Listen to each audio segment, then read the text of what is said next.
நேதாஜி கால்பந்து கழகம் சார்பில் அகில இந்திய அளவிலான கால்பந்து போட்டிகள் தொடங்கின. மீனொளியில் 7 நாட்கள் நடைபெறும் இப்போட்டியில் தமிழ்நாடு, கேரளா, தமிழ்நாடு காவல்துறை, இந்திய விமானப்படை உள்ளிட்ட 20 அணிகள் பங்கேற்றுள்ளன.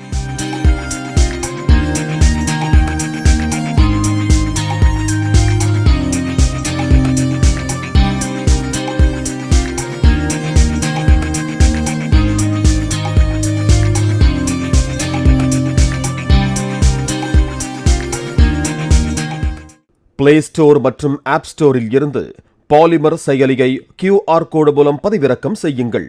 செய்திகளை உடனுக்குடன் பெறுங்கள்.